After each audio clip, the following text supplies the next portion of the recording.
അമ്മ ഒരു നല്ല സാരി എടുത്ത് വീട്ടിൽ കൊണ്ട് വെച്ചാൽ അതെടുത്ത് ടോപ്പ് പട്ടോട്ട് അടിച്ചില്ലെങ്കിൽ എനിക്കൊരു സമാധാനം ഉണ്ടാവില്ല. അങ്ങനെ മിനിവലിമിച്ച് കൊടുത്ത സാരിയാണ് ഈ രണ്ട് ടോപ്പിൽ ഇങ്ങനെ തിളങ്ങി നിൽക്കുന്നത്. അതുകൊണ്ട് അമ്മ ഇപ്പോൾ സാരി ഉടുക്കൽ നിർത്തി ചുരിദാറാക്കി സന്തോഷമായില്ലേ. എരി പൊരിയുന്ന വിലത്ത് എവിടെ ഈ വായി നോക്കാൻ പോകുന്നതെന്ന് വെച്ചാൽ തേര് കാണാൻ പോവാണ്. തേരെന്ന് വെച്ചാൽ നമ്മുടെ പെരുമാൾ കോവിലെ തേര് ഇന്നത്തെ ദിവസമാണ്. അങ്ങനെ തേര് കാണാൻ നടന്ന് പോകുന്ന വഴിക്കാണ് നമ്മുടെ മുരുകൻ സ്റ്റോർ.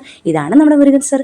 ഇവിടെ നിന്നാണ് നമ്മൾ സാധനങ്ങളൊക്കെ വാങ്ങുന്നത്. ഇതേണ്ടേ ഇവിടെ നിന്നാണ് തേര് തുടങ്ങുന്നത്. 3 വർഷമായിട്ട് തേര് കാണാൻ വരുന്നുണ്ട്. ഇതുവരെ തുടക്കം ഞാൻ ഇതുവരെ കാണാൻ പോയിട്ടില്ല. എന്ന് ലേറ്റ് ആയിരിക്കും. ഞാൻ എന്താ ഇങ്ങനെ ഇവിടെ വന്ന് ഇപ്പോൾ ഇവിടെ നാട്ടിലെ ഉത്സവത്തിനൊക്കെ കൂടുന്നൊരു വൈബാണ് എനിക്ക് തേര് കാണാൻ പോകുമ്പോൾ. എനിക്കെന്തോ ഭയങ്കര സന്തോഷമാണ് കേട്ടോ. നമ്മുടെ കേരളത്തിലെ നമ്മുടെ ആചാരങ്ങളോട് കൂടെ തന്നെ ഞാനിപ്പോൾ എൻ്റെ തമിഴ്നാട്ടിലെ ആചാരങ്ങളും കൂടെ കൊണ്ടുപോകുന്നുണ്ട്. എന്തോ വലിയൊരു ഇഷ്ടം അതിനോട് തോന്നുന്നുണ്ട്. വെയിലത്ത് ചെരുപ്പില്ലാതെ തേരെടുക്കാൻ വരുന്ന ആൾക്കാരെ കാലും മുഖമൊക്കെ നനയ്ക്കാൻ വേണ്ടി ലോറിയിൽ ഇങ്ങനെ വെള്ളം കൊണ്ടുവന്ന് ഒഴിച്ചു കൊടുക്കുന്നുണ്ടായിരുന്നു കേട്ടോ. നാട്ടിലെ ജനങ്ങളുടെ ഒരു വർഷത്തെ ആഗ്രഹം സാധിച്ചു കൊടുക്കുന്നത് ഈ തേര് തന്നെയാണെന്ന് അവർ പറയുന്നത് കേട്ടോ. ഞാൻ തേര് കാണാൻ വന്നതാണെങ്കിലും എൻ്റെ വലിയൊരു ലക്ഷ്യം ലക്ഷ്മിക്കുട്ടി കാണാൻ പോകണ്ടായിരുന്നു കേട്ടോ. ലക്ഷ്മിക്കുട്ടിയുടെ മുമ്പിൽ ചെന്ന് ക്യാമറ എടുക്കാൻ അവർ സമ്മതിക്കില്ല. എനിക്കും അതോടെ ഒന്നാണ് അവർ പറയുന്നത്, എനിക്കറിയില്ല. അങ്ങനെ നമ്മൾ അവിടെ നിന്ന് നടന്ന് കുറച്ച് വായി നോക്കാൻ വേണ്ടി ഇറങ്ങി. വായി നോക്കാൻ ഇറങ്ങിയപ്പോഴാണ് കുറച്ച് ഐറ്റംസ് കാണുന്നത്.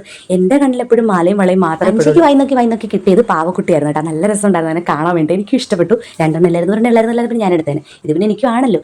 അങ്ങനെ പാവക്കുട്ടിയും വാങ്ങി പിന്നെ കുറച്ച് സാധനങ്ങളെല്ലാം വാങ്ങിയിട്ട് ഞങ്ങൾ കുറച്ചുകൂടെ മുമ്പിലോട്ട് നടന്നപ്പോഴേക്കും അവിടെ എല്ലാം ഫുഡ് കൊടുക്കുന്നുണ്ടായിരുന്നു കേട്ടോ. ഓരോയിടത്തും തൈര് മോരെല്ലാം കൊടുക്കുന്നുണ്ട്. അതെല്ലാം വാങ്ങിച്ച് കുടിച്ചു. പിന്നെ തൈര് സാദം, പുളിസാദം, സാമ്പാർ സാദം, ലെമൺ റൈസ്, അങ്ങനെ കുറച്ച് ഐറ്റംസ് ഉണ്ട് ഇവരുടെ.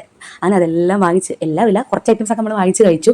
അൻഷയ്ക്ക് പുളിസാദത്തോടൊന്നും വലിയ താല്പര്യമില്ല. എനിക്ക് പുളിസാദമൊക്കെ ഇപ്പോൾ ഭയങ്കര ഇഷ്ടമാണ്. പിന്നെ അൻഷ ഉപ്മാവാണ് വാങ്ങി കഴിച്ചത്. എന്നെ തിരിച്ച് കടിക്കാത്ത എന്താണെങ്കിലും ഞാൻ കഴിക്കും. അതിന് എന്താണെങ്കിലും അങ്ങനെ കിട്ടിയതൊക്കെ വാങ്ങി കഴിച്ച് ഞങ്ങൾ നേരെ റൂമിലേക്ക് കിടന്നു. വൈകുന്നേരം മതിയാക്കി ഷിഫ്റ്റിന് പോകണം. അപ്പോൾ ഇന്നത്തെ വീഡിയോ ഇത്രയേ ഉള്ളൂ. നന്ദി, വണക്കം.